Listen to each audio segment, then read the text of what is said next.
Silchar news 24 এ আপনাদেরকে স্বাগতম জানাই। আজ হলো 10 আগস্ট 24 শ্রাবণ সোমবার। আজকের কয়েকটি বিশেষ গুরুত্বপূর্ণ খবর নিয়ে আসলাম। আজকের প্রথম খবরটি হলো, এবার মহিলার সমান হবে পুরুষের অধিকার। স্বামী থাকার পরও অন্য পুরুষের সাথে সম্পর্ক রাখা মহিলার এবার 7 বছর পর্যন্ত হবে জেল। স্বামী থাকার পর পুরুষের সঙ্গে সম্পর্ক রাখা মহিলার বিরুদ্ধে বিভিন্ন সময়েতে স্বামী থাকার পরও মহিলারা পুরুষের সঙ্গে সম্পর্ক করে নিজের স্বামীকে বিপদে রাখে। এই সকল মহিলাদের বিরুদ্ধে অসম সরকার ইউসিসি আইনের অধীনে কঠোর ব্যবস্থা গ্রহণ করবে বলে আবার ঘোষণা মুখ্যমন্ত্রী ডক্টর হিমন্ত বিশ্ব শর্মার।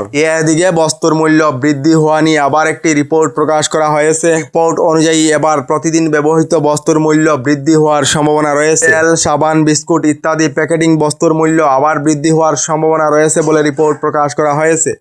এদিকে জনগণনার প্রথম পর্যায়ের কাজ হিসাবে শুরু হয়েছে স্বগণনা। এখন পর্যন্ত যদি আপনি জনগণনার স্বগণনা করেননি তাহলে শীঘ্রই জনগণনার স্বগণনা করে নিন। আগামী 16 আগস্ট পর্যন্ত জনগণনার স্বগণনার অন্তিম সময়সীমা দেওয়া হয়েছে। যে সকলেরা এখনো পর্যন্ত স্বগণনার জন্য আবেদন করেননি শীঘ্রই আবেদন করার জন্য জানানো হয়েছে।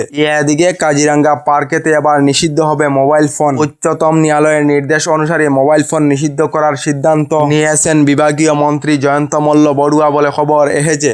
এদিকে আগামী 25 ডিসেম্বর থেকে আরম্ভ হবে মিশন বসুন্ধরা 4.0। 1960 সনের পর প্রথমবার হবে মাটি বাড়ির জরিপ। 100% ভূমির নথিপত্র করা হবে ডিজিটাল এবং ব্যবহার করা হবে আধুনিক জিএনএস প্রযুক্তি। মিশন বসুন্ধরা 4.0 নিয়ে সামাজিক মাধ্যমেতে ঘোষণা মুখ্যমন্ত্রী ডক্টর হিমন্ত বিশ্ব শর্মার। এদিকে বন্যা আক্রান্ত এক ঘরের 2 জনের অ্যাকাউন্টেতে 15,000 করে টাকা ঢুকলে অথবা ঘরেতে বন্যার জল না ঢুকা অর্থাৎ ক্ষতিগ্রস্ত না হওয়া লোকের ব্যাংক অ্যাকাউন্টেতে 15,000 করে টাকা ঢুকলে এর বিরুদ্ধে তদন্ত করা হবে এবং প্রতিটি গরুর জন্য দেওয়া হবে 37,500 টাকা এবং প্রতিটি ছাগলের জন্য দেওয়া হবে 4,000 টাকা এবং হাঁস মুরগির জন্য দেওয়া হবে 100 টাকা করে। উজান অসমের বন্যা আক্রান্তদের জন্য এই ঘোষণা করলেন মন্ত্রী বিমল বরা। এদিকে ঘরেতে এলপিজি গ্যাস কানেকশন থাকা সকলদের জন্য এসেছে একটি জরুরি খবর। যে সকলেরা এখনো পর্যন্ত এলপিজি গ্যাস কানেকশনের ইকেওয়াইসি অর্থাৎ আধার ভেরিফিকেশন করেননি শীঘ্রই করে নিন। আগামী 16 আগস্ট পর্যন্ত এলপিজি গ্যাস কানেকশনের ইকেওয়াইসি করার অন্তিম সময়সীমা দেওয়া হয়েছে। অন্যথায় গ্যাস বুকিং এবং সাবসিডি থেকে বঞ্চিত থাকবেন বলে জানানো হয়েছে।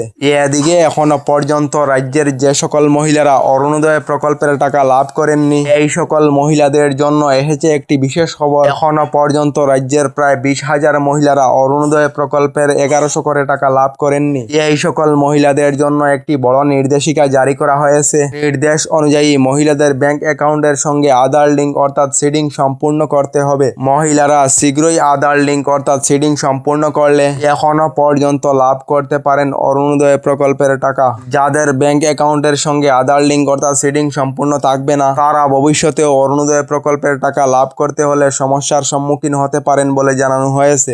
এদিকে অরুণোদয় প্রকল্পের হিতাধিকারী সকলদের জন্য এসেছে একটি ভালো খবর। যে সকল মহিলারা অরুণোদয় প্রকল্পে অন্তর্ভুক্ত রয়েছেন এই সকল মহিলারা জামানত ছাড়া ব্যাংক থেকে লোন সংগ্রহ করতে পারবেন। অরুণোদয় প্রকল্পের হিতাধিকারী মহিলাদের জন্য অসম সরকার থেকে শীঘ্রই নতুন একটি স্কিম নিয়ে আসা হবে। এই নতুন স্কিমের অধীনে মহিলারা ব্যাংক থেকে জামানত ছাড়া যে কোনো ধরনের লোন সংগ্রহ করতে পারবেন বলে ঘোষণা মুখ্যমন্ত্রী ডক্টর হিমন্ত বিশ্ব শর্মার। আপনারা অসম সরকারের অরুণোদয় প্রকল্পে অন্তর্ভুক্ত রয়েছেন নাকি কমেন্ট একটি করে নিশ্চয়ই জানাবেন। এদিকে রেশন কার্ড থাকা রাজ্যের লাখ লাখ পরিবারদের জন্য এসেছে একটি ভালো খবর। আজ 10 আগস্ট আজ থেকে রেশন কার্ডেতে ভর্তুকিযুক্ত ডাল চিনি দেওয়া হবে এবং আগামী মাস থেকে রেশন কার্ডের বিনামূল্যের চালের সঙ্গে নিয়মিতভাবে ভর্তুকিযুক্ত রেহাই মূল্যে ডাল চিনি প্রদান করা হবে। আবার এই বৃহৎ ঘোষণা করেছেন বিভাগীয় মন্ত্রী কৌশিক রায়। আমাদের ডেইলি খবরগুলি ভালো লাগলে আমাদের ভিডিওতে লাইক দিয়ে চ্যানেলটিকে সাবস্ক্রাইব করে নেবেন।